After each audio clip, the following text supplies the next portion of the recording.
আসসালামু আলাইকুম। আমি কাজী রুনা, সহকারী শিক্ষক, দিঘলি সরকারি প্রাথমিক বিদ্যালয়, লৌহজং, মুন্সিগঞ্জ। আমার আজকের নেতৃত্বের গল্প, অনুশীলন যত বেশি, সাফল্য তত বেশি। আমরা প্রাথমিক বিদ্যালয়ের শিক্ষক, প্রাথমিক বিদ্যালয়ের শিক্ষার্থীদের নিয়ে কাজ করি। ওরা বয়সে অনেক ছোট, তাই ওদেরকে একদম হাতে ধরে শিখিয়ে দিতে হয়। আমাদের বিভিন্ন জাতীয় দিবস রয়েছে, সেই দিবসগুলো পালন করতে হয়।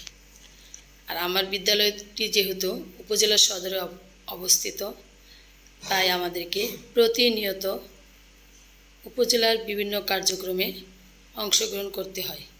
বিশেষ করে জাতীয় দিবসগুলো 26শে মার্চ স্বাধীনতা দিবস, 16ই ডিসেম্বর বিজয় দিবস, 21শে ফেব্রুয়ারি আন্তর্জাতিক মাতৃভাষা দিবস সহ বিভিন্ন কার্যক্রমে আমাদের স্বতঃস্ফূর্তভাবে অংশগ্রহণ করতে হয়। তারই ধারাবাহিকতায় আমি আমার বিদ্যালয়ের শিক্ষার্থীদের সবসময় চেষ্টা করি জাতীয় দিবসগুলোতে তাদের বিভিন্ন ইতিহাস সম্পর্কিত বিষয়গুলোর সাথে পরিচয় করিয়ে দেওয়ার জন্য। আর তারই ফলশ্রুতিতে আমি প্রতি বছর কোনো না কোনো একটি ঐতিহাসিক ঘটনাকে তুলে ধরার চেষ্টা করি।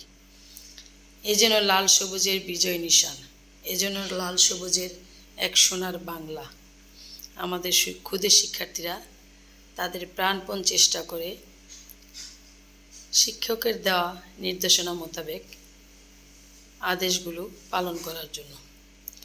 আমরাও আমাদের সর্বোপরি চেষ্টা করি। আর তাদের দিয়ে যত বেশি অনুশীলন করাতে পারি, সাফল্য তত বেশি ধরা দেয়। তাই বারবার অনুশীলনের গুরুত্ব অনেক। আমরা অনেক সময় স্বল্পতার কারণে এবং শিক্ষার্থীদের বয়স বিবেচনায় হয়তো সামগ্রিকভাবে পুরো বিষয়টা তুলে ধরতে পারি না, কিন্তু আমাদের চেষ্টা থাকে সার্বিক বিষয়টাকে সকলের সামনে উপস্থাপনা করার জন্য।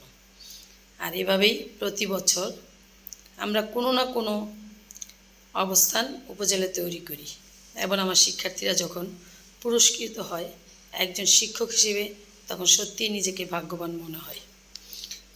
শিক্ষার্থীদের পাশাপাশি আমরা শিক্ষকেরাও নিজেদেরকে সেদিন লাল সবুজের রঙে রঙিন করি। এ যেন এক অন্যরকম প্রাপ্তি, অন্যরকম ভালো লাগা।